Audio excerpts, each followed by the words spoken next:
And apologies Right, for well, me. welcome, Patrick. Very good you could join us. I'm not really going to do much of industry. Patrick Bond is doing an update on the 10th anniversary of the Belton Belton Road. Road. Yeah. So I'm really glad you could join us. Well, I'm just going to ask before we start, comrades. We normally finish at 6 o'clock. Can I ask we carry on till quarter past, if necessary? Just because we have lost a bit of time. Is that all right with everybody? Hope you'll be able to stick with us as to the end. So anyway, again, welcome to Patrick. Patrick, how long would you like to speak for? And I'll give you a sort of a nudge. Well, 15 minutes is probably a good amount because I want to mix a couple of things. One would Okay. be the Belton Road, and where I think three parts of it are emerging. One is you've already, I'm sure, begun to cover with the Namibia story. David is fresh from the scene. Steve has just been there. That's the class struggle, and there are so many ways that that plays out that we could go for hours. But the second is the accumulation process. So capital accumulation has got a stunted characteristic due to an over accumulation of capital in China. So I'll spend a couple of minutes on that. Then comes the most, let's say, controversial, which would be geopolitical processes associated with Belt and Road and the Western opposition, and whether indeed we can call the Belt and Road some sort of quote alternative or anti-imperial potential, or whether it's sub-imperial. So if I have 5 minutes on each of those, is that fine? So I Yeah. think on class and ecological struggles, now we can't ever, let me say, untie them. The dilemma is that so much of what, certainly on the African side of the Belt and Road, but also many of the Asian countries, the excessive debt that is, let's say, encompassed with Belt and Road mega projects in infrastructure, the most important being in countries like Sri Lanka and Pakistan, in Asia, both on the verge of bankruptcy. And then two countries that have gone bankrupt, Zambia, although it's not necessarily just Belt and Road, but Ethiopia. And they have declared bankruptcy in the last 6 months, Ethiopia just a couple of weeks ago. And what they're representing, and Kenya may well be in that same category soon, and maybe even South Africa, is excessive infrastructural investment that doesn't really pay off. It's the overaccumulation of capital that I'll come to. That's like the old colonial period. We could go back to the 1870s and 80s, reflecting excessive capital in the world system that gets put into colonial, or in this case, neo-colonial projects, which are major projects of, let me call them sort of the port, railroad, and road and bridge system that goes to plantations and mines. It's often very little more than that. Some other big infrastructure projects like uh, um, airports and occasional, sports stadiums and things we can add. But the class struggles, I think, we're going to see in two areas that are fused, and there are some movements. Since you've just been talking about Argentina, I think in some ways they've been the most advanced in linking climate and especially the desire for fracking and the massive offshore gas fields. Some say the fifth largest in the world in Argentina, on the one hand, but also a massive fiscal crisis and a foreign debt crisis. Now, the Belt and Road doesn't necessarily always create those, but in the five countries I've mentioned, Sri Lanka, Pakistan, the African countries, particularly Ethiopia, Zambia, and I'll add South Africa. We have some interesting details. We are seeing that, let's say, combination, and we're also seeing some form of radical petty bourgeois resistance, debt for climate, mass anti-austerity protests, environmentalists up in arms. And the trick will be to pull that kind of class and social and ecological struggle together. The process of overaccumulation of capital is very well documented. The International Monetary Fund, for example, has said that in their studies of the heavy industries in China that, in a sense, are driving Belt and Road overseas investments, as they put it, going out, there's over 1/3 excess capacity. So from a classical Marxist standpoint, no surprise, it's the overaccumulation that comes from the particularly cheap costs of production, the ecological costs being passed on, relatively low wage labor costs, and no trade unions. I would always add, when thinking about China, something I talked when I was in Yinxian in the north of China a few months ago. I talked to some of the leading bourgeois economists about, which is their super exploitative Hoku system, the migrant labor system, where still so many people are grounded in rural areas where their human rights are, maximized, and then they have very few rights in urban areas as workers. And that means this going out process, the overaccumulation that leads to a spatial fix, a geographical solution, is critical. And this is something that, to me, not just my own supervisor, when I did my PhD in this region, David Harvey, looked at, including in China, but also the very definition of a sub-imperial project, which is the project that Rui Mauro Marini, the Brazilian dependency theorist, described in the 60s when he was writing. And Monthly Review Press has just last year put out his book, The Dialectics of Dependency, in English. So encourage you to have a look at that. The main point about that is that if you combine these super exploitative, right, the cost of reproducing labor power is below, is in a sense above the wage that's paid, then the necessity of local capital seeking to displace its problems abroad, which I think is over 10 years the core argument. There are many Chinese Marxists who agree with me, and there are many bourgeois economists. They've even got a term, the output gap, that now measures this more and more. I wouldn't say scientifically, because they don't do the labor theory of value the way we would, but they are very interested in the extent to which this overproduction, overcapacity can be displaced. Now, the contradictions of a spatial fix, of a geographical strategy to deal with that, are now more and more explicit, which brings me to the third area, which is the geopolitical. Usually when I think about this, it's in contestation with our friends who sometimes are called campists, who believe that the contestations between the great powers and between the emerging powers and great powers, the anti-imperial, as they may say, or the BRICS, the multipolar is their favorite phrase, on the one hand, and the declining Western powers on the other. And I don't think that's the right way to frame what's going on, particularly because there's a broader overarching approach, which I think I would still say is imperialist multilateralism. We find that in the World Trade Organization for most trade-related aspects. We find it in last month's United Nations Framework Convention on Climate Change, where the sort of deal-making consistently protects both the historic polluters in the West and the emerging polluters. They're sometimes called basic: Brazil, South Africa, India, China. And then finally, in the Bretton Woods institutions, the World Bank and IMF. We could go into lots of detail on each of those. And I often will tell people, yeah, there's also another multilateral institution called FIFA. So those of you who enjoy soccer will remember that 2010 we hosted the World Cup here. 2014 it was Brazil. 2018 was Russia. So usually when I say, yeah, that's what a sub-imperial relationship is to the imperialist Sepp Blatter and the FIFA bureaucracy during the 2010s, everybody says, okay, you're right, case closed. But if I do want to go back to questions of whether multilateralism encourages the Belt and Road, it's a very easy case to make, particularly because Xi Jinping has long bought into a Western corporate agenda of globalization of capital. He made that very explicit in 2017 in the World Economic Forum. You might remember the day that Donald Trump was inaugurated in Washington.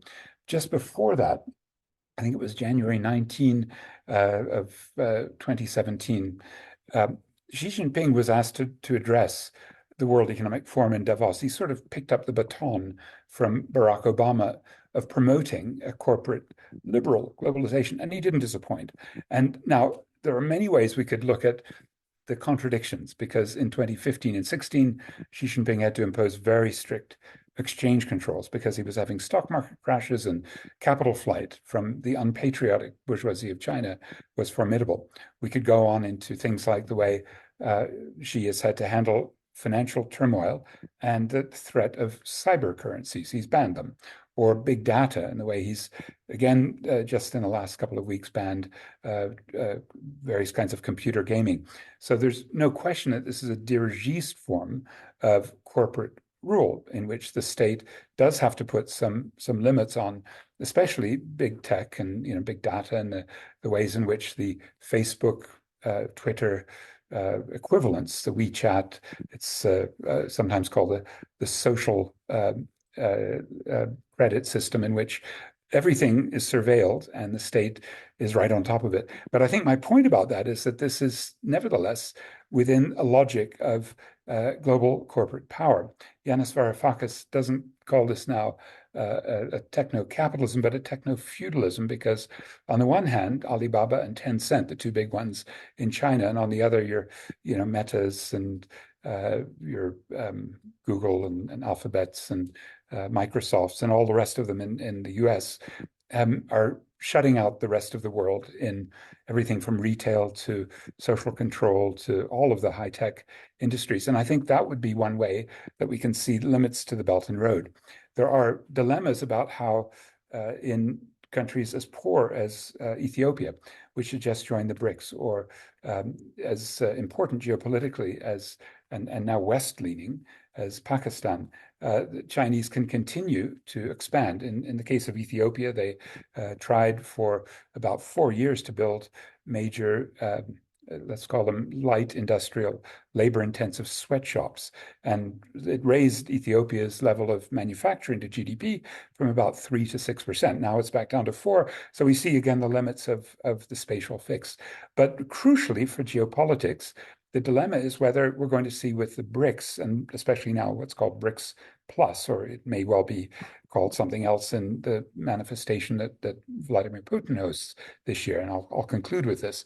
Some formulation which will allow this bloc to form more coherent and less divided relationships geopolitically. The Belt and Road would be one of the two main logistical projects, the other being a potential corridor that would go through Iran and up through Russia as a sort of northern corridor. The dilemmas in these projects aren't only the ones that I mentioned, that once you take on infrastructure and you can't pay, you go bankrupt. And then you begin to find a degree of hostility to China. There's always been obviously some, yellow peril, xenophobia. We certainly have a fair bit of it in South Africa. There's also a degree to which corruption plays a major role. South Africa is probably the most extreme case with our Eskom loans from China Development Bank for corrupt coal-fired power plants, mainly through a Japanese company, Hitachi, but also through the main transport parastatal, Transnet, which has locomotives that were profoundly corrupted and now have caused a major fallout between the Chinese and South African states over the bills and the tax bills and whether we can get those locomotives back on the road. What I'm trying to get at, though, is that these tensions within the BRICS, the most clear are between India and China in the Himalayan mountains. There are going to be more intense confrontations as the South China Sea disputes, maybe even Taiwan, perhaps other sites of geopolitical conflict. Kashmir has been one of the real sites of multi-border China, Pakistan, and India conflict. And as these geopolitical conflicts rise, we find two of them taking center stage, and the BRICS are in the most uncomfortable position for both of them. And I'll just conclude with these. That is the potential that Russia will take a big chunk of Ukraine, but that there'll be a really, what would one say, a sort of Cold War or maybe occasional hot war, but an extreme degree of tension on that Ukraine and then Donbass border. But of course, the big one at the moment is Israel's invasion of Gaza. And what we've just learned this morning is that Egypt has said we won't support South Africa's call in the International Court of Justice for a genocide prosecution of Israel. That's going to happen on Thursday and Friday. And what Egypt's trying to do is locate itself, both as a BRICS member, but particularly as that site that'll be most vulnerable maybe to taking on more Gazan refugees, to try to play some neutral role, as they claim. But the neutrality is impossible within the BRICS. We saw them try to meet about the Israeli invasion and genocide in November, and they just failed to come up with anything substantive. And the reason is quite interesting. What they've decided with 5 new BRICS members, they wanted a 6th Argentina, but as you've already gathered, Milei is just not going to cooperate. So what they've really come to some, I'd say, very uneasy agreement on is that they're going to take three traditional U.S. sub-imperial powers that have favored Israel. Both Egypt and UAE have normalized relations, and Saudi Arabia was just on the verge of doing so. And a fourth, Ethiopia, the very poor but large and important African country, which has very strong relations with Israel because of historical connectivities between the Ethiopian Jews and Israel on the one hand, but on the other, they have Iran. So it means this BRICS Plus becomes as schizophrenic as any institution I've ever thought of or considered. So it really looks like that Belt and Road project of, let me go back to Xi Jinping's basic idea to conclude. The idea that by integrating trade, investment, and finance, there would be a centripetal force that would carry the BRICS and particularly through the Belt and Roads into an era of mutual cooperation, understanding, peace, all of the rhetoric you hear from China. Instead, the centrifugal forces that are pulling the system apart have become profound. They're overwhelming. And I think that's something that for critics who want to find some, let's say, allies in class struggles against Belt and Road, extractive industries, mega infrastructure projects, problems such as the debt loads that these countries are facing on the one hand, and the ecological catastrophes that we're seeing unfolding at ever more rapid rates with species extinction, incredible amounts of the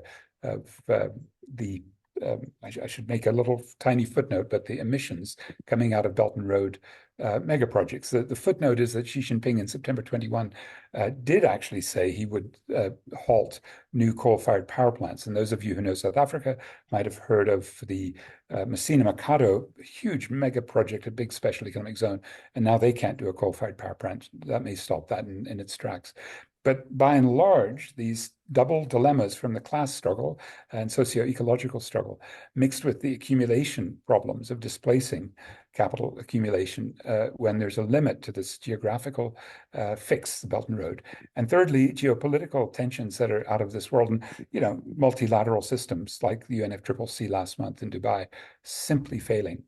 It does make for an enormous mess, and all of the hype that the Belt and Road would become the 21st century vehicle for accumulation and for spreading and multipolar power and for more equity and justice all looks completely farcical in that context. I hope I've made that case and done it tightly enough so we can spend the next half an hour at least going through the arguments and learning from all of you. That's great. Thanks very much, Patrick. Right, throw it open to debate, please. Either put your hand up or your actual hand or your electronic hand up if you want to speak. So I'll attempt to take people in order. Who would like to go first or ask a question or anything really? Anybody?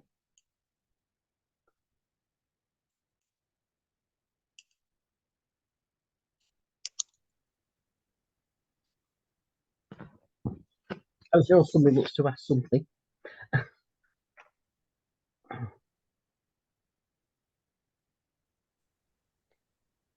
Dave. Yeah. So, I mean, thank you, Patrick, for your presentation. I think in the United States, and this is very important in relationship to the rise of China, I mean, and the decline of U.S. imperialism, is that this anti-communist campaign in the United States, which is by party, both the Democrats and Republicans support stepping up the war on China, is the danger of inter-imperialist war and world war. And I think that the struggle that China has made to, or the action that China has made to buy the resources and to bribe governments all over the world, including obviously in South Africa, Namibia, Zimbabwe, is, I mean, to me, it shows that they've captured the state.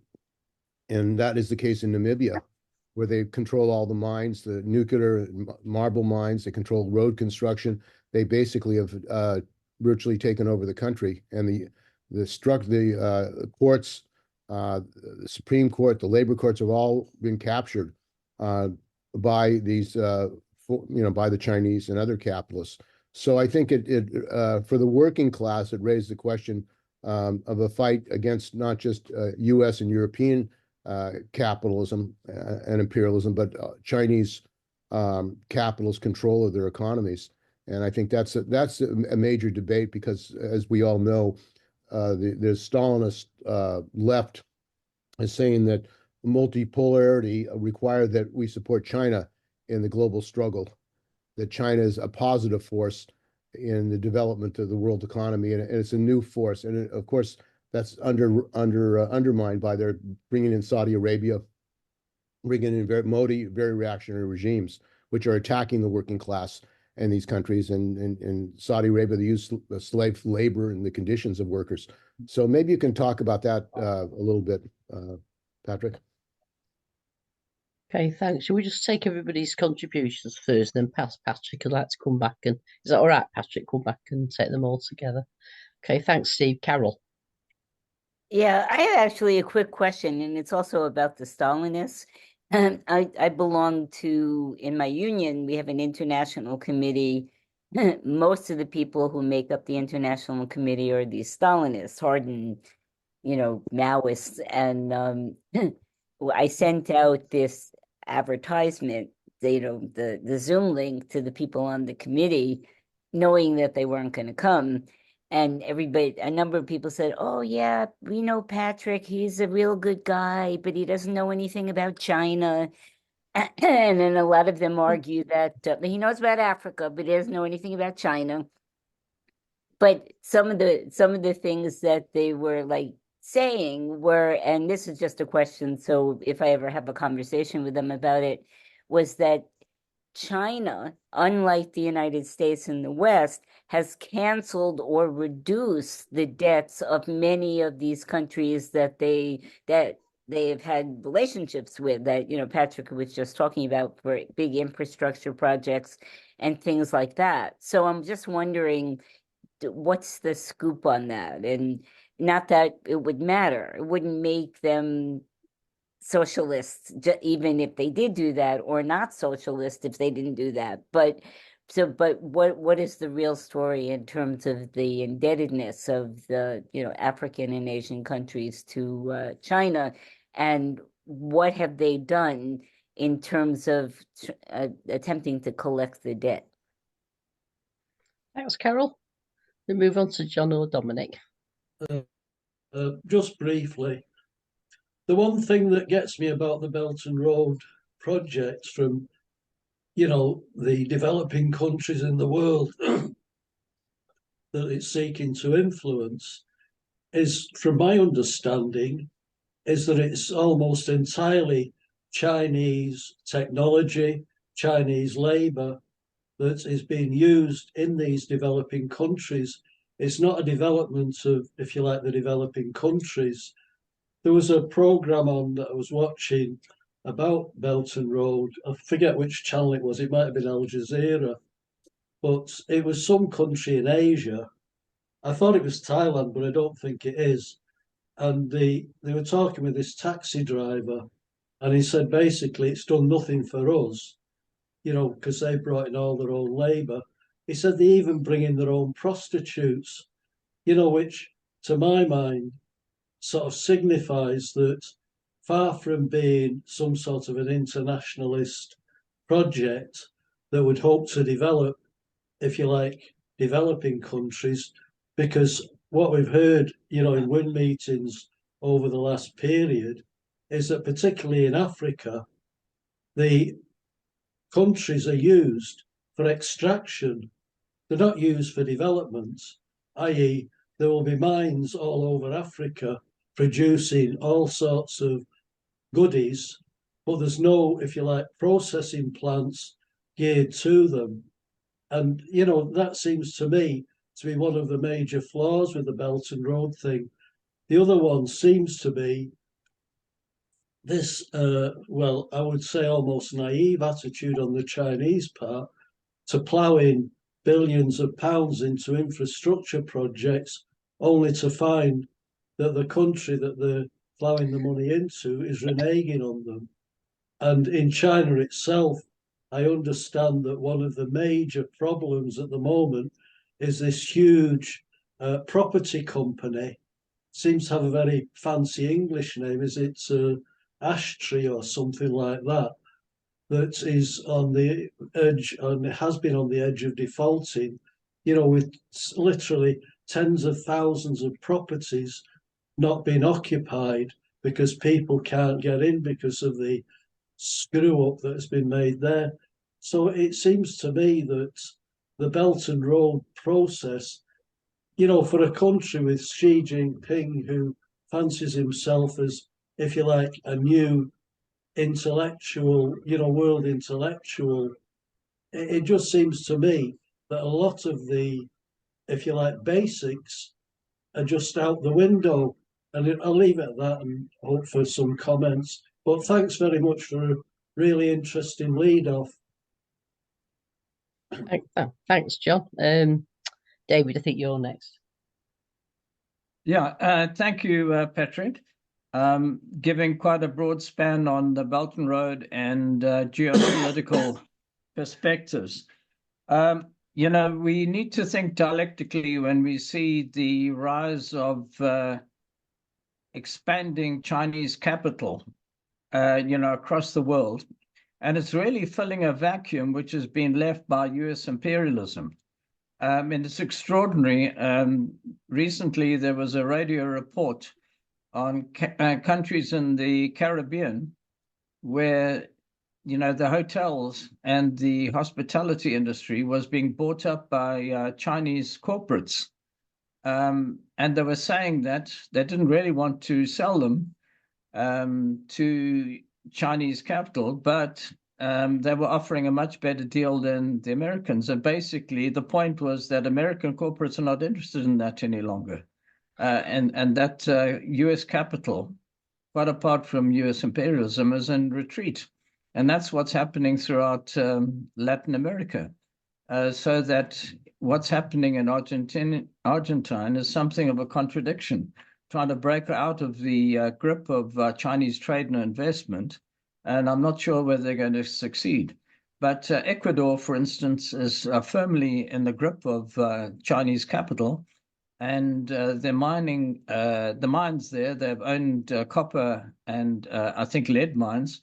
But the copper mine is already spilling out poisonous effluents, into the Amazon and causing great concern. The local company has banned weekends. You work on a contract labor for 7 days or 360 days a week. There's no such thing as a weekend. You either work or you don't work. The position of indigenous people has been had a major setback. But the Ecuadorian government is in a quandary and doesn't know quite what to do. Again, I think it was an American company which originally owned that copper mine, but retreated and sold to a Chinese company. So it raises, I'll spell out a bit more. I visited Ethiopia about 5 years ago, and it was absolutely stunning when you go north of Addis Ababa to see a complete replication of the capital city, some 10 to 15 miles north of Addis, absolutely immaculately developed, huge signs saying thank you to the Chinese investment corporations and the national state corporations which had financed all this, with massive rotors of wind power production, taking place out on the hills, roads which were 3 lanes wide on either side, absolutely everything immaculate, but nothing moving. It was like a modern ghost city, with the beginnings were meant to be filled by, what can we say, sweatshops. And I think Trump's family actually had a sweatshop there to do Trump trademark stuff. But, it was astonishing. So in other words, if you consider the power of Chinese capital in a third world country, it's absolutely astonishing what you can do with ultra cheap labor.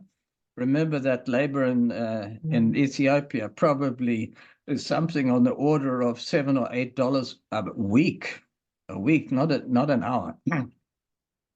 And they can do miracles with advanced technology. There they seem to be relying more on Ethiopian labor, which is something. And I'll come back to the fact that they're actually exporting labor as much as capital. So in a way now, China's becoming a quite sophisticated imperialist power in the sense of capital being exported. There's nothing like this seen in history in terms of a single country exporting this volume of capital internationally. And as Patrick has pointed out, it's from the over-accumulation of capital in China itself, particularly in US dollars. So although it preaches against the domination of the world by the US dollar, and with very good reason, in fact, it's got the biggest hoard of US dollars, apparently even greater than the US Reserve Bank, because obviously they don't need to hoard US dollars, they can just print them, so they don't need to. And so we have these massive disproportions of capital around the world, which are invading every single vacuum which exists, particularly in the third world, and is available, for investment.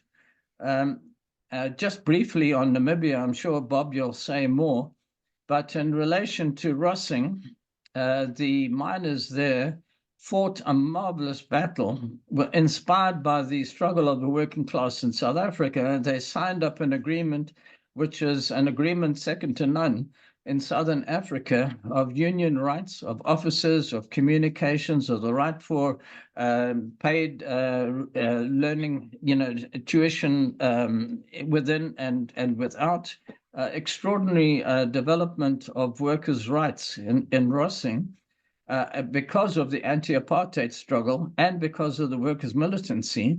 And as soon as the CNCC, that's the Chinese National Nuclear Corporation, took over, they suspended the agreement. And when the workers objected to all this and fought against it, they then retrenched. They then said later, of course, they were just victimizing the workers, but later they justified it as a kind of retrenchment. When workers were re-elected and fought in the same way, they then fired those workers too. Unbelievable stuff, which Western companies would not get away with, mainly because they would be held in one way or another to account. But Chinese capital operates with entire impunity, because they do not have any human rights record in China. There are no unions in China fighting for the same way.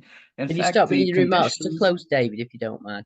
Yeah, in fact, the Yes. conditions are something of the same order. The struggle in Namibian workers is the same as the Chinese workers. Just one last point, if I could make it. What we're seeing in the third world now is the development of a new neo-colonial state, because the Chinese state works with impunity, and the corporates work by putting in leading members of the ruling party and of government onto their boards, so that those boards, the entire state, which is meant to be fighting for national sovereignty, is involved in the oppression and the exploitation of their own workers, and will agree to the retrenchment and to the victimization of those workers. And this brings the question of, which is often raised, of national sovereignty in the third world countries, immediately into the fore. Thanks. Thanks very much, David. So we take Ricardo and then bring Patrick back in, because there's a whole load of things to answer there. Are you ready, Ricardo? Hello. Hello. Yes, can you hear me loud and clear? We can hear you loud and clear, yeah. Okay, I just want to say a few things. Number one is that even among that so-called BRICS bloc, there are competition between those members. I mean, it's not a bloc that is collaborative. among them they have differences, and among them they do compete because the world economy is capitalism, and one of the bases of it is compete and rivalry. And actually, such a competitive so-called institution is that they don't even have an office as an organization, like the Organization of African States, like the Organization of American States. People have mentioned Argentina, and I heard David Henson making some comments that I have to respond to it because in what he said about Argentina is not correct. When Argentina dropped from BRICS, they had to send a letter to each one of the members because BRICS doesn't have an organizing body structure. And Mr. Bond I can see he's affirming to what I'm saying because it's true. So that's how these so-called supposedly cooperative and harmonious blocks are. They themselves are antagonistic among themselves. They've mentioned about Argentina. Well, China is not, there is some economic concepts that people confuse. People confuse trade at times with direct foreign investment. And, there is exploitation between those relationships, but they are not economically the same thing. In the case of Argentina, you can look, and I'm quoting facts from CEPAL, which is the economic agency of the United Nations. And also, I can refer Dave to the Argentinian government economic webpage itself, that in Argentina, the largest direct investor, a foreign investor, is not China. It's actually the European Union, the combination of the European Union investments in the country, and then the United States. China is a leading trade partner of Argentina, which is a different thing. And yes, there is inequality. There are disadvantages between, the relationship that China has in terms of trade and loan and through finance with third world countries, without a doubt. And still following facts from the same economic agency of the UN and others, World Bank, etc. In our Latin America, still the main direct investment, the direct foreign investor is the United States, followed by the European Union, and then China is coming. So all these politics of the United States against China is because, and subliminally against the European Union, is because they're losing ground in Latin America, which is their backyard. So, these facts have to be addressed. People have been mentioning a couple of things about the Stalinists, and I am, glad that they are being mentioned. And let's even think that for those that praise China and say all these things about, China is a so-called progressive country, a reformed worker state. Even in the 70s, when their hero Mao Zedong was running China supported UNITA in Angola, which was backed by the CIA. During Mao Zedong's reign, China did a united front with the American imperialists versus the forces that wanna end apartheid and wanna defeat South Africa's apartheid South Africa's intervention in Angola and in Namibia. The Chinese government during Mao was the first government in the world that recognized Pinochet's junta and turn away Chilean activists that wanna seek refuge in the Chinese embassy. So, I mean, even at their best days, according to the studies, China was one of the worst supposedly progressive countries record in their foreign relations with the third world itself. So China, I just want to end with these last comments because I don't want to monopolize time, and I know people want to make their comments, but I have to say this. Even in these SWIFT accounts that the Chinese opened with third world countries, which the American imperialists also, they have SWIFT accounts, and other imperialist countries do. But China is recently entering in this kind of relationship. Even a couple Latin American Marxist economists have made an analysis of how these SWIFT accounts work, and the price, probably there is a little bit cheaper prices with the Chinese trade, but still there is a surplus value obtained by China in these SWIFT accounts, which work at the disadvantage of third world countries still. So I want to leave it at that. And, thanks for this meeting. And I will, intervene in another turn. Thank you. Thanks very much, Ricardo. Sorry, Bob, I do apologise. I didn't spot your hand. It's a similar colour to something on your shelf behind you. Do you want to go next, and then we'll return? A quick one then, because there's been masses and masses of issues arising during the course of the discussion, and they deserve a lot of thought themselves. I'd really just like to address a question to Patrick. It's this, that it seems to me the problem isn't workers looking towards China for or the BRICS as some sort of savior.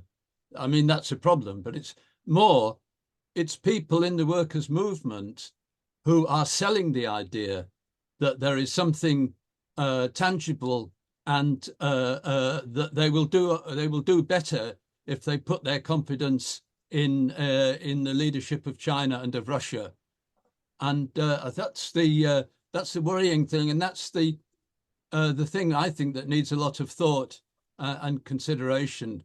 So I very much hope to see the footnotes to Patrick's presentation. You don't get all the details and the granularity out in 15 minutes, but some of the questions, it'd be great to see a bit more about it. Because it's shot and shell here, I have to tell you. The British Labour movement is as dominated by a kind of washed out Stalinism. By that I mean it's an outlook that thoroughly puts to one side any question of the working class ever seizing power. So any socialist society is really put onto one side, and the only question is whether you can persuade the capitalists to give us a bit extra, to even things up a little bit, so we don't all starve. And that's a real problem. And I think it's where the working class is asserting itself and raising its head that the hopes come for turning that round. It won't all be done in argument, but it'll be done in class forces. So I was very interested, for example, in the discussion in NUMSA in South Africa over the big bust-up they had over the corruption in the leadership of NUMSA, and then Irwin Jim's a big tirade about Mao, and he's talking about his trade union should be run like a Maoist armored column somehow. It's that there should be something he calls democratic centralism, which means that every decision that's taken at the centre is binding upon every member. So there's that issue to sort out. And as I say, very, very keen to take on the theoretical discussion of what's involved in all this stuff about the BRICS and the West. I'm not convinced that the centripetal tendencies will always predominate. I think when you get systems of alliances, they always have these centripetal tendencies. But remember, in 1914, Britain was involved in a system of alliances that included ancient enemies like France and Russia. So when push comes to shove, it's the dynamic of events themselves that count. I fear. I hope to be proved wrong. Yeah, sorry, I'll stop there. There's plenty to discuss. Yeah, thanks, Bob. I think we now need to return to Patrick because there's a very great number of questions and points that he needs to respond to. Andres, I know you've got your hand up, but I'll bring you in when we return back to the discussion. Okay, go on, Patrick. Yes, and I'm so flattered and excited to be in this discussion with so many great people, and we can go as long as you have energy. Maybe I should just take this last one that Bob has thrown out, because we worry about this all the time. Not only that the largest trade union, as you say, the National Union of Metal Workers of South Africa, has a very strongly pro-BRICS, but also pro-Putin and pro-coal position that's been about 2 years in the making, but there are seeds that go back to 2016. And many would say, well, that's corresponding with when a new funder came in and had a big influence named Roy Singham. And I think Steve Zeltzer and I've had a long discussion on his show about that. You can reference. But it's not just that, Bob. It's the Congress of South African Trade Unions, COSATU, 1.4 million members. Again, it's a matter of their leadership. And we had a debate about that in September. And on the little side note to Pam I've sent, she can maybe send it to you if you'd like, the presentation I made to try to persuade COSATU that instead of a class snuggle with the BRICS, they should try a class struggle. And of course, that wasn't successful because the terrain of the BRICS Trade Union Forum, which met in Durban in September, was one in which they're part and parcel of this myth-making about a multipolar alternative. And then we also have the Communist Party. We have the left alternative to the African National Congress called the Economic Freedom Fighters. Dave and others maybe who know better might predict that well, maybe the EFF will get 18% of the vote in the election that happens in May or June this year, and may go into an alliance with the rump of the African National Congress that's still somewhat, let's say, left in its rhetoric, the radical economic transformation faction, whatever's left of that, perhaps a new president, Paul Mashatile. So what you're saying, Bob, when you look at South Africa, is absolutely the correct warning that if we don't get some stronger political analysis of a geopolitical terrain that can be very confusing for members of these unions when their leadership, NUMSA, COSATU especially, we do have very strong leadership from the overarching union federation, SAFTU, the South African Federation of Trade Unions. So I'd point to Zwelinzima Vavi, and probably the toughest small union in that federation is GUWUSA, the General Industrial and Workers Union of South Africa. And you'll find on YouTube dozens of statements by a very eloquent president of that union, Mametwe Sebe. Then to Ricardo, exactly in agreement with you that BRICS is incoherent, doesn't have an office, doesn't have any rationale for choosing the next BRICS Plus members, right? The 5, Brazil, Russia, India, China, South Africa, for 15 years have met annually. They haven't done anything except a BRICS bank, which I'll make a long argument, if you'd like, about how useless it's been. Contingent reserve arrangement, alternative to the IMF, never appeared. An attempt to do vaccine interventions during COVID, which fell apart completely when Bolsonaro from Brazil went one way, and the Russians with Sputnik and the Chinese with their Sinopharm and Sinovac had their own interests. So when President Ramaphosa Prime Minister Modi tried to get the vaccines off of patent in the WTO. They couldn't even move as a unified bloc. They can't move in WTO, in the World Bank, in the IMF in any coherent way.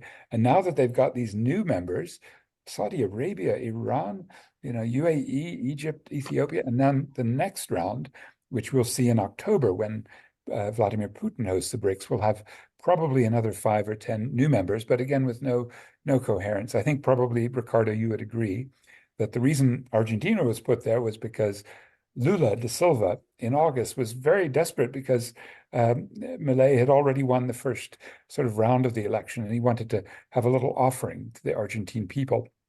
Don't vote for him. You'll go further if you keep the status quo, and now you can join BRICS, and it didn't work.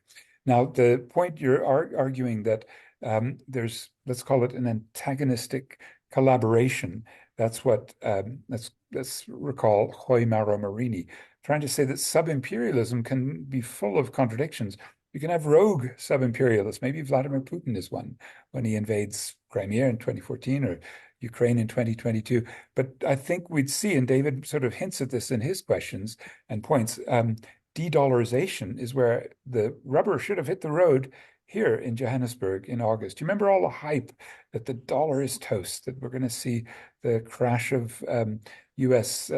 Quantitative easing capacity, that the deregulatory fervor of the U.S. Fed, or the excessive tightening of interest rates in 2022-23. All of these problems that the whole world has with U.S. dollar hegemony, the trade function of the dollar as a sort of numeraire, a measure of value and a measure of let's say, liquidity. All of these have to be challenged. I don't think anyone would reasonably disagree with that point, but they couldn't do it. If all the rhetoric, and even with Russia being thrown out of SWIFT, really needing to have some alternative, they couldn't manage anything. And the right-wing forces within the BRICS, which are the finance ministries and the central banks, simply blocked any discussion of de-dollarization. So Ricardo's basic point, incoherence, chaos. I would go back to you, Bob, and say the centrifugal tearing apart of forces in the world economy fully overwhelms any centripetal fantasies that the BRICS can hang together. And Joe, when you were talking of Evergrande, the financial, but by the way, David's point on Ecuador is of critical importance because it is the site where I think we've got the greatest resistance. And it's not just the point of production, or to be precise, extraction. The Chinese oil company that did a deal with Rafael Correa in 2013 to drill probably the most pristine place in the Amazon, the Yasuni Park, seen to be the single greatest biodiverse hotspot in the world. I've spent a week there and working with Acción Ecológica for keeping the oil in the soil, keeping fossil fuels underground. And when Correa in 2013 did a deal with the Chinese, so the Ecuadorian state company started to drill, it was a catastrophe. And this big movement that had built up with tens of thousands of protesters in Quito fell apart. But then they somehow revived. The Yasunidos, the people supporting Yasuni, a new generation, they won a referendum in August, even though they lost an election where a right-winger took over. There was a referendum to say, no, don't drill. So that's going to be one of the great tests, David. I'm sure you're going to watch that, as we all do. Those comrades in Ecuador are often really world cutting edge on ecofeminism and indigenous politics and combining it with class struggle. And David, because you know Zimbabwe so well, David was kicked out of Zimbabwe. I think he made the mistake of listening to rhetoric of Robert Mugabe about a socialist Zimbabwe, and he organized for socialism, and he got himself in jail and fired and thrown out. But more power to you for that experience. Certainly when I saw in Zimbabwe last year, for a couple of weeks, a tour around some of the mines, a gold mine near Mutare, the greatest diamond field in probably in history, even bigger than Kimberley, in a place called Chiadzwa, Marange, or the lithium, the biggest lithium deposit in Africa in Bikita, or a huge new iron ore and steel plant, which is in Chivu. Those 4 places that I spent with the Center for Natural Resource Governance some time wandering through and trying to figure out what is the accumulation process, what is the extraction, what's going to be fed back. All the points that you've been making, David, and Joe as well, about that poisonous character of extractivism was absolutely crystal clear. And I think the other point Joe makes about financialization, where the middle class had very few opportunities for accumulation, so they bought that second flat and they made the ghost cities boom. But now with Evergrande and now some of the others going under, it does look like that Chinese capitalist property market, like so many, like the US in 2006, 7, 8, 9, just crashing on the middle class. So a devalorization of overaccumulation, bringing me to some of the people that Carol was hoping I could name. Because you're right, Carol, I've been to China quite a few times, including in August this year for a week in Yinxian with the Chinese Academy of Social Sciences. And I do hang out with my friends there in the World Association of Political Economy. So let me throw some links to people that I really trust. Most of all, probably Ao Long Yu, who was in Hong Kong. And I've put on the link Borderless Hong Kong, his network, before having to go into exile. And he comes from Fourth International, and there's a couple of books that Pluto's put out, very, very useful. Then I would add Ho Fong Hong, who's an independent left intellectual from Johns Hopkins, superb work. And I've put a link to some of his ideas. And another Chinese Marxist who's based in China called Xin Shang, and he has a couple of major pieces that describe and empirically prove all of the overaccumulation. And then we've got more, let me say, neo-Maoists, Wen Tejun and the rural reconstruction movement. There's a network in the Chinese Academy of Social Sciences of Marxists around Cheng and Fu and Alan Ding. And then when I was there, I even had a chance to debate the main bourgeois economist, Justin Lin, who used to be the World Bank chief economist. So I do my best, you can tell your comrades from the campus side, to keep up with what lines of argument are.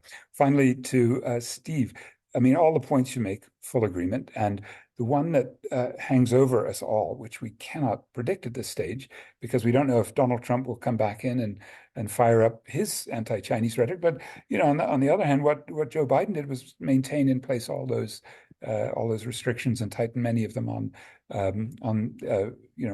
some of the strategic minerals and microchips and all the rest. So we lost just a week ago John Pilger. He died age 84. I'm sure all of you have seen his films, and he played a really great role here in South Africa. I can probably put it on Counterpunch, my obituary, in the next day or two. But please go and have a look at the film, The Coming War on China. It's at johnpilger.com videos, and you'll find all his work there. And his South Africa, Apartheid Did Not Die, the Palestine film, absolutely terrific. Now, we might have our differences now and again. John, at one point, was seen to be a sadist and even pro-Putin, although I think the balance of, information is that he, basically viewed the world not only through geopolitical, but through local class struggle perspectives, the way I think all of you do. But I do think that is the central problem for global capital, to know whether they've got China inside the tent, the way Barack Obama had described it when he was asked by The Economist magazine, the central question of our time. The Economist said to Barack Obama, do you have China inside the tent or outside? And for Obama, and I think this sticks still today, even though there are all these tensions, for Obama, it was a simple matter that China is basically a global capitalist power with major state-owned capital operating in a global context with value chains, with competition that makes them obey the law of value. Of course, he wouldn't say it like this, but that having China in on the multilateral institutions, giving them much more voting power in the IMF in 2015, for example, giving them much more scope to have senior positions in these multilateral institutions. That has been the strategy, and I don't see that ultimately changing, notwithstanding the minerals, the military industrial complex, beefing up the tensions in different places.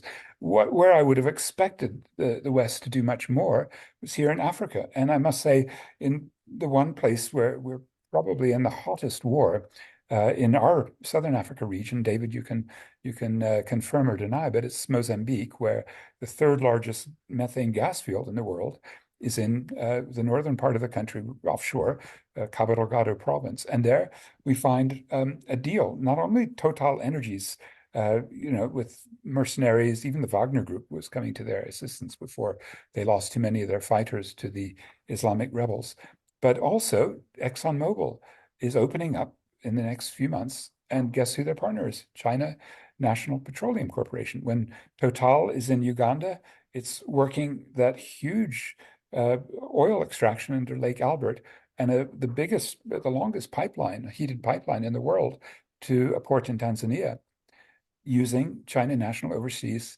Petroleum Corporation. So these are sites where the interpenetration of capitals remain quite formidable. And I would be surprised if even someone as maniacal as Trump would let this get into the kind of war I think we all fear. But Steve, if you're asking, does this represent imperial rivalry? It may well.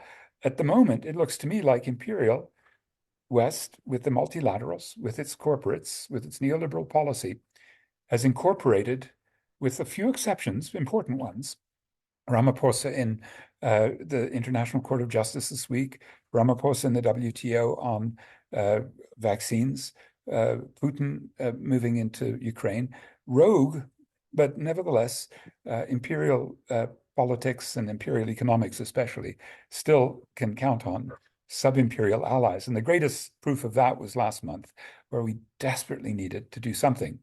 The global capitalist class needed to do something on the climate, and instead, nothing, because of a very strong alliance between the BRICS plus, UAE, the host, Saudi Arabia especially, and the big historic polluters, with, let's say, an agenda simply to not cut emissions, to not cut fossil fuel use, and certainly to never admit that they have an ecological debt.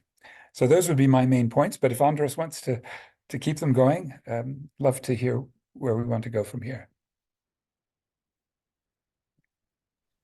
Okay, thanks, Patrick. Andros, you had your hand up before, so would you like to go first, please?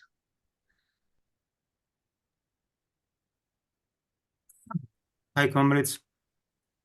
Hi, Andros, we can hear you loud and clear. Did you say Pam? Yes, we can hear you loud and clear. Okay. Go ahead. Well, I think we are very lucky to have a comrade who is an expert on China. And I'm sure we will need his expertise again and again in the next period. Because China is such a big issue today, and I mean everything related to China. China, BRICS, Chinese economy, Chinese social situation, Belt and Road Initiative, etc., etc. And these issues divide the left, or let's call it the radical left, because the traditional reformist parties are now basically following the line of the bourgeois ruling classes. And there are sections. I mean, in the main Western countries around the U.S., let's say the Western Alliance or the West, the dominant feeling is, of course, pro-West and against China and Russia, essentially because they are considered to be undemocratic, authoritarian, dictatorial, and of course because of the war in Ukraine. But in the rest of the planet, semi-developed and underdeveloped economies, this is not the picture. It's correct to say that there are at least big sections of the population, and even within the ruling classes, where this is not the dominant feeling.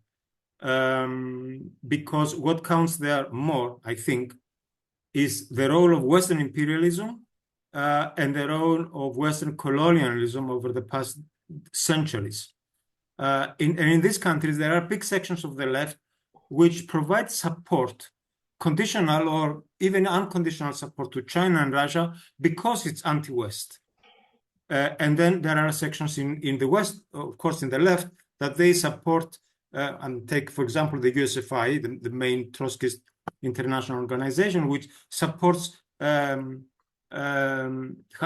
West on the issue of Ukraine. And other groups like that, quite sizable actually, which say that the problem is not an inter-imperialist struggle, it's a struggle, it's by a poor neo-colonial country, Ukraine, against a big imperialist country. So this debate is going on and it's going to continue. And therefore, I think it's very important to take position on all of these issues. I believe the central position is the character of the Chinese state and Chinese expansionism. I think it was described by a number of comrades before. it's imperialism. It's imperialism in every sense. And therefore it would be wrong for Marxists to support one imperialism, Chinese imperialism and their allies, against another imperialism, the Western imperialism, on the basis that the Western imperialism is the strongest and most as dominant at this stage in the planet. This is a question which is going on, for example, in Greece. To a lesser extent in developed industrial countries, I'm sure, but to a greater extent, perhaps, in underdeveloped countries in Africa, China, Africa, Asia, and Latin America. And then there are many contradictions in the Chinese economy, in the Chinese society, in BRICS, and in the Belt and Road Initiative. Yes, and growth rates in China are falling. And the West is making a big issue of this thing, saying, okay, we won the game. They are no longer such a big threat, etc. But I think this is not the case. I think the problems faced by Western economies are much more serious, much bigger than the ones faced by Chinese economy at this stage, without underestimating the problems in the Chinese economy, the bubbles that are bursting, like the real estate bubble, etc. And of course, BRICS is not a coherent formation. It's not something solid, it's not stable compared to the G7 or the alliance between the US and Europe. But what we see now is that BRICS is holding and it's expanding. And I think that this is the dominant feature in the next period, precisely because of the Western imperialist centers, both on the economic and on the geopolitical level. They are losing ground. And this is allowing China to the bigger extent, but also Russia as a secondary power to intervene and gain space. I think it's important to note the speed of developments. I am very impressed, I have to say it. I think it was David who said that there is no precedent to this kind of expansion as we see by the Chinese state. BRICS was built 15 years ago and is expanding fast with, many countries interested, 6 countries, 5 leave Argentina out. The Indian foreign minister said 6 more are joining in 2024, and supposedly there are 10 there knocking the door, etc. So we see an expansion. It's not a solid formation, but it's expanding, and this expansion is undermining the US and the West's ability to check the planet, as used to be the case, let's say 20 years ago, and be the policeman of the planet. The second thing is Belt and Road. It's got a history of 10 years, 10 years plus a few months, created in 2013. Based on Chinese capital, it's now expanding in projects in 152 countries and at a total value of $3 trillion. And there are estimates that say that by the end of this decade, the total amount of capital spent on Belt and Road Initiative projects could be up to 10 trillion. Now, this is something that the West cannot do at this stage. China has huge reserves, as we all know, and this is the basis for this expansion. It doesn't mean that everything will work, and it doesn't mean that the projects will be profitable, and it doesn't mean that many of the loans will be paid back. But I think the example of Sri Lanka, it's about the port in Sri Lanka, I don't remember the name, which the Sri Lankese government couldn't pay back, and they handed over ownership to China for a period of 100 years. So this kind of deals, which allows flexibility in China's expansion, which does not have, the IMF, for example, doesn't have it. It will impose austere policies which cause reaction, in the masses. I'm sorry, I'm thinking too long, so I have to cut short. The other aspect is the trade war against China and the tech war. It doesn't work. I think the recent developments with, I don't know how many comrades follow this, new developments around Huawei, which was nearly crushed by the Trump and by Biden's administration in 2020, which was able to develop extremely highly developed technology in mobile phones, etc. Is something that took the West by it was a huge surprise. And then it's BYD, which has now overtaken Tesla. And China is expanding into the biggest export country in cars, even more than Japan. These rates are really amazing, the pace at which these are taking place. And therefore, I think that the effort of the West to put brakes on China cannot work. Not because China is in any case, it's a very reactionary state, of course, but on the economic front, I think that the West is not in a position to stop Chinese growth. Having said that, we need to take a clear position against, my opinion, against both imperialisms, whether it's US imperialism and European imperialism, whether it's Chinese and Russian imperialism, and take a position for, you know, the class we belong to, the working class, socialist, revolutionary ideas and perspectives. Thank you, comrades. Thanks very much, Andros. Does anybody want to speak who hasn't spoken already? Or ask any quick questions or anything? No? Okay, so we've got 2 hands up at the moment. Time is pressing, so if we could ask, I'll bring Ricardo in first, followed by Siva. I could ask you to keep your remarks as concise as possible, so we've got plenty of time for Patrick to sum up the discussion, please. So, Ricardo, would you like to go ahead? Yes, a couple of things. Number one is if we speak of one, as for example, this discussion mainly was about China and their BRICS. But certainly, if you mention that, you have to also compare, its relationship in the world economy to other powers as its influence. So, because as for example, I'm from Latin America. In Latin America, as a region of the world, dominated by foreign imperialist powers, there's always the discussion and the promotion of our own elites, petty bourgeois and the bourgeoisie that is allied with imperialist capitalist classes. It's about some other power influencing or coming here to displace or, coming over here to spread communism. So, or, whatever truth or not truth in that involves. So certainly, discussing China, we have to talk about US imperialism, about European Union imperialism, and China, Russia, and whatever other powers is on the planet. I just wanna mention, I don't know if any of you read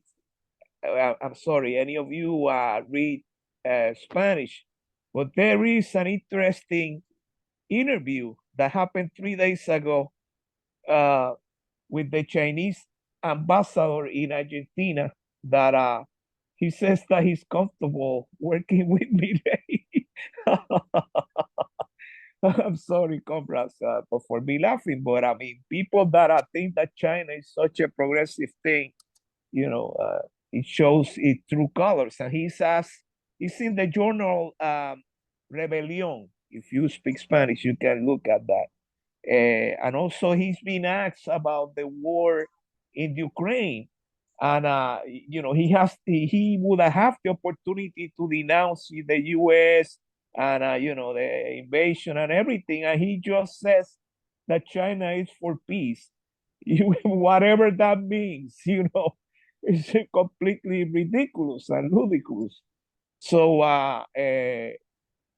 we are facing in the world, and this will be my last two sentences, still the threat and the menace and the exploitation of the classic imperialist powers, the European Union, with its contradictions, United States, the capitalist crackpot, sub-imperial or peripheral state of Russia, China, Japan, and in the third world, those powers allied with the local bourgeoisie.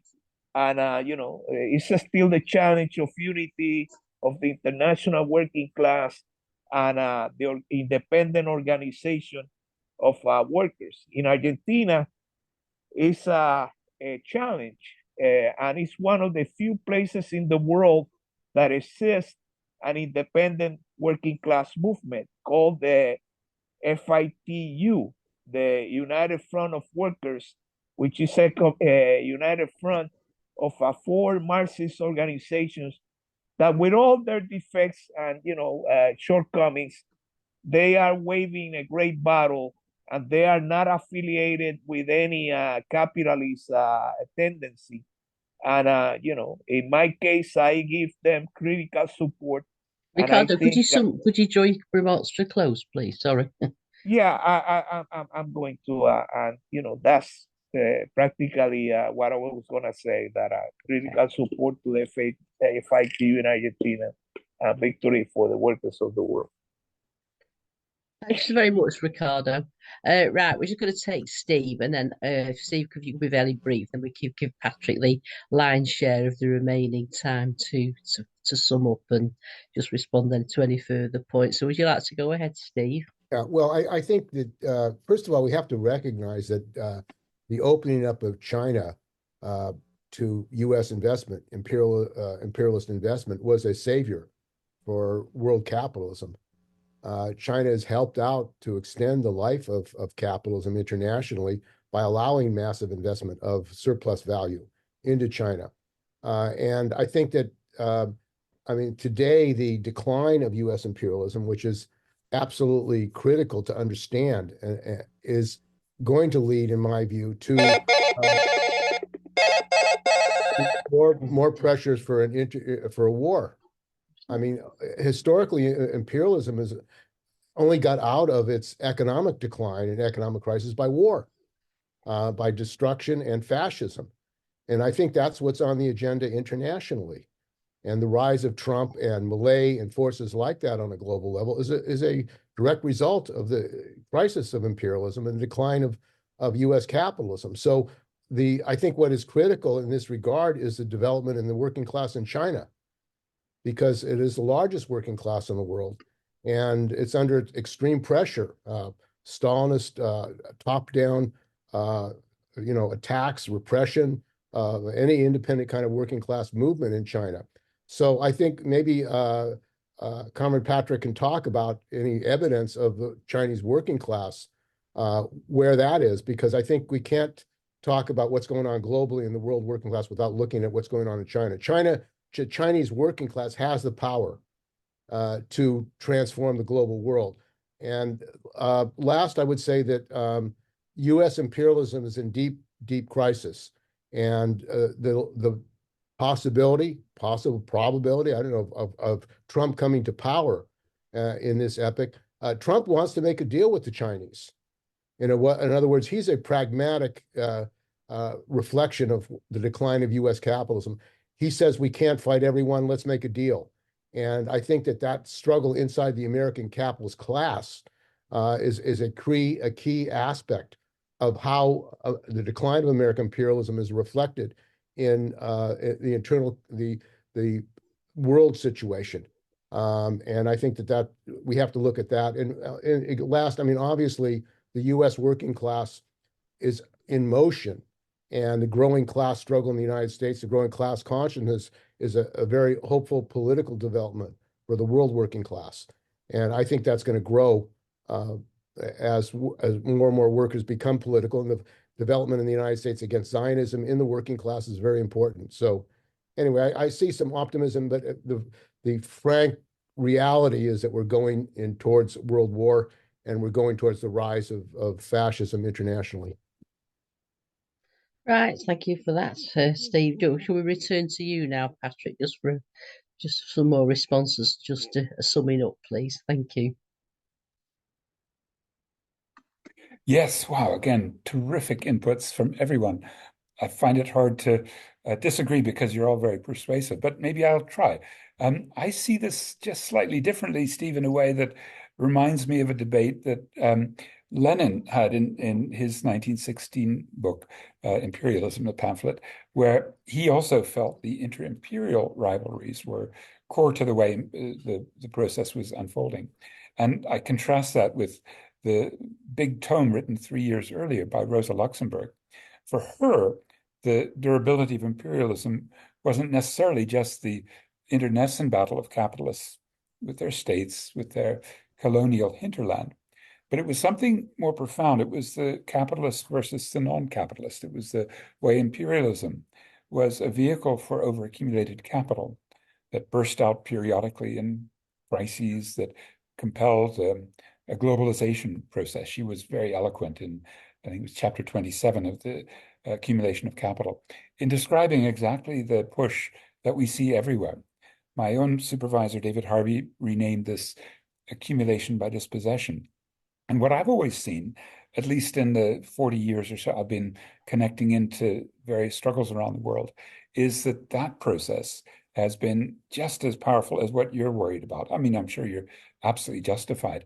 And when David said, look, there hasn't been anything as serious as Chinese expansion into the world, a capitalist overaccumulation moving into Africa, it does remind of a period where there was an equivalent ratio of overaccumulated capital that found its way into Africa, 1870s, 80s, 90s, and hence the big Berlin meeting and the way the city of London and Paris stock markets and all really mobilized capital to support a major colonial push. The point, though, and this is where Andros and I might have wonderful disagreements about the extent to which there are limits to that accumulation, limits to the extent to which the port you're mentioning, Hambantota in Sri Lanka, could pay its way. Well, it couldn't, and it was the subject of a foreclosure. Plenty of mineral streams. Actually, I think it was Carol who was asking, didn't China do a little bit more than the West? Yes, to relieve debt. But don't forget that the Chinese debt was, in more, let's say, recent terms, a much bigger share than it had been 15 or 20 years ago at the trough of the debt crisis. And the interest rates are much higher on Chinese debt. So I'm not going to give Chinese leadership credit on debt relief because it really keeps the debt for repaying the next time, and the payments they've already made an enormous amount on. That's why when I was in China last and talking to Justin Lin, it was pretty evident that their worries are about the ability of capital to continue accumulation by dispossession. They wouldn't stand for discussion of getting rid of the Hoku system, that apartheid-style migrant labor system where the women do social reproduction. So the labor is super cheap in the coastal cities. And Justin Lin kept worrying quite publicly about China's labor productivity crisis, the rates of increase in productivity compared to somewhat rising wages there, unsatisfactory to the capitalists.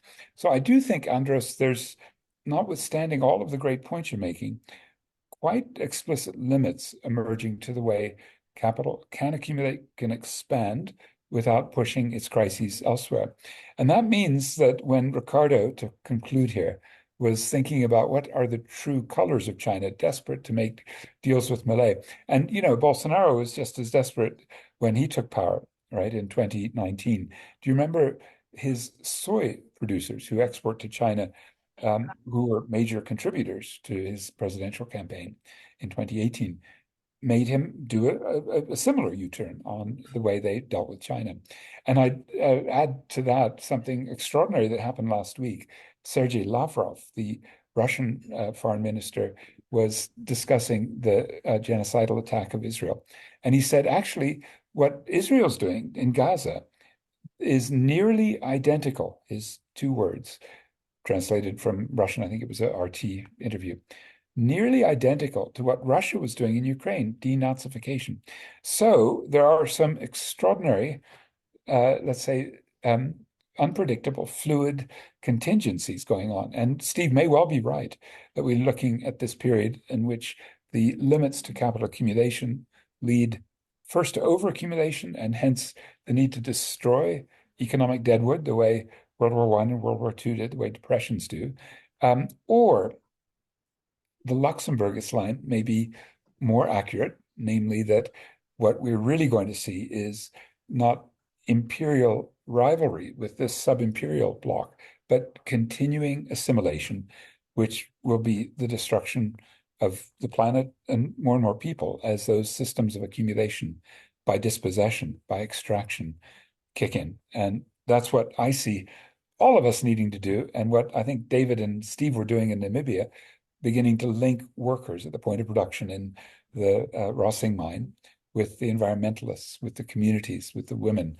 And I hope that's the Marxist politics, the Luxembourgist politics that links all the issues where people are fighting accumulation by dispossession, that we can all unite on. But if not, we'll keep the debate going, because you, dear comrades, are the most sophisticated I've run into all year.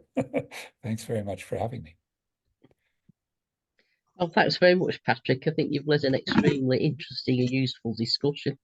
I have just posted on the webpage that we will be posting this meeting. I need to check, actually, Patrick, can I post this on publicly? Is it okay? You've not mentioned any names that matter? No. Okay. No, and in fact, I think my own freedom, David knows it because he never had this freedom. My own freedom is irrelevance. So poor David tries again and again to work socialism in this place and finds it harder and harder, but he's always been more relevant than me. That's the problem. All right. So that we'll post this meeting on our YouTube channel after the meeting. Please do look at it again, everybody. You can make comments and stuff. It would be quite good to have a debate actually on the YouTube channel. So please do have a look at that. Can Patrick post the links that he mentioned initially? Yeah, I'm going to post them, Carol. They'll be put up with the videos. So I'll share all the information we've been given. Okay. Okay. So that's great. Thanks again, Patrick. Thanks for everybody for all your excellent contributions. So next week we're meeting again. I'm going to bring Roger in because Roger is sorting out next week's meeting. Yes, first of all, comrades, thank you to Patrick and to everybody who participated for what I think was absolutely a brilliant exploration of what is quite a complex issue. I thought the discussion was really excellent. Next week, we have two comrades from Sri Lanka who are speaking about the lessons of last year's Argalaya, in other words, national uprising, and perspectives for Sri Lanka. The two comrades are Darusha, who is a very prominent left economist, and also the other comrade is Swastika, who is a leading is a trade union activist, trade union leader of an independent federation, a Tamil woman, and they're both speaking on this very on a development which I think has got rich lessons for all of us around the world. Right, that's it. Okay, that's great. Thanks very much, Roger. So that same time next week, I'm sure this will be another very valuable discussion. And with that, I'll say good evening and declare the meeting closed. And see you Pam, soon. thanks for very comradely chairing. Yeah, great. That's okay. That's very nice to have you along. Yeah. Good morning to everybody. Power to the people. Thanks, comrades. Bye, comrades. Bye, everyone. Bye.